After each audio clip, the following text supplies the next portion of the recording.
What prompted you to jump into, what possessed you to jump into the redistricting battle? I mean, you're a Tea Party. You're not a political organization. You're not a think tank. You're not, you know, the first thought off the top of your head is, what the hell are they doing creating a redistricting map? What?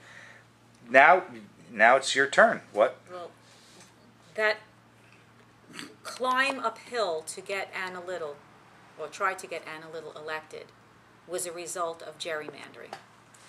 The map that we've had, especially District 6, is so gerrymandered. There is no, I think I can honestly say we did everything possible, everything, to try and get Anna Little elected. There was no way it could have worked because of the way it's gerrymandered. Both maps that were presented, well, the one that we already had, the existing map before they just picked the new ones, were both unconstitutional. Now, I think it was our first effort was just going to be to try and practice with the legislative map. It really was starting out to be, let's practice with that for the congressional map. But then we got so involved in it, and it started to work out. So we thought, let's keep going with this, and we kept, just kept going until it came into an actual map that we used. Bob? Yeah, the seed was the congressional redistricting. It was our intent to focus on that. But we decided once we started getting into it and we had time to take a look at the legislative redistricting in New Jersey, and in the process of producing our map, we found it was probably more important to New Jersey that we focus on that map and we produce a map that, in our opinion, was a constitutionally created map. Now, what made the other two maps, presumably the one produced by the Democrats, the one produced by the Republicans, what made those maps unconstitutional? Primary focus is continuity. Is it Well, it's contiguous and you would say contiguity. Contiguity. It's a hard But if you word. look at the Democratic map and you look at the blue here, District 12. Could you point to it again? District 12 runs all the way across the state. Just an example. This is a state map. There are 40 districts in the state of New Jersey. There is no valid explanation for that kind of a district to exist in this state. If you look at the people's map over there, you see that all the districts are pretty tight. The larger districts you see are that way because of the sparsity of the population in those particular areas. Otherwise, they are compact, contiguous areas. It's important to mention also that we did this without software, without having any indication of incumbents, that had nothing to do with the work we were doing to get the population.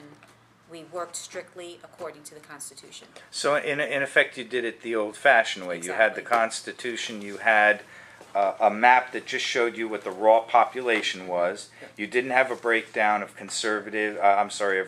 Republicans, Democrats. You just had population. There are X number of people in this town, in this county, and so forth. And based on that, so you base your map effectively on raw population. That was Well, it. in fact, Patrick Murray from the Monmouth Polling Institute publicly stated that our map was the only fair map, was a constitutionally drawn map. And yet that fairness, interestingly enough, became a major bone of contention. Because, again, the good folks over at CNJ took issue with that. And I'm quoting again. The map that Mr. Spinello has drawn, and we'll get to Mr. Spinello in a second because they have a lot of issues with him as well.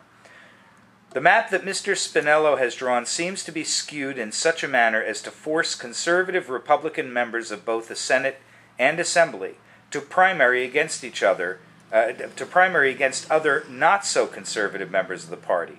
It also provides for Republicans who don't agree with our governor on many issues to have also primary or look forward to... Wow. Wow. Lessons in grammar could be valuable. Let me see if I could translate this. Basically, the map is going to pit incumbent Republicans against incumbent Republicans. Fancy but that. It's also going to pit incumbent Democrats against incumbent Democrats. In fact, I saw, here it is. The map would also create this situation, a face-off between Republican Senators Jennifer Beck and Joseph Carrillos, who would wind up in the same district. Although I would love to see both of them being taken out, I am sure you would not want to see a Democrat winding up with this seat. Any comments on that? Yes. Yes. Okay, which one goes first? Go ahead. Tell me where in the Constitution it guarantees any incumbent a right to their position. Number one. Number two, these districts were drawn on the basis purely of population and adherence to the Constitution. It did not regard who was in office or where they were located. It So did not regard any ethnic breakdowns whatsoever. It was purely an equality of population. A truly nonpartisan... Absolutely. Exactly. It didn't take into account Hispanic advantage or disadvantage, Black or African American advantage or disadvantage in any particular district. It was purely based on population. If you look at the Democratic map that was ultimately approved, That's the map you will right see- behind you. You'll see a classic example of protecting the incumbents, both Republican and Democrat. And So- we believe an unconstitutional construction.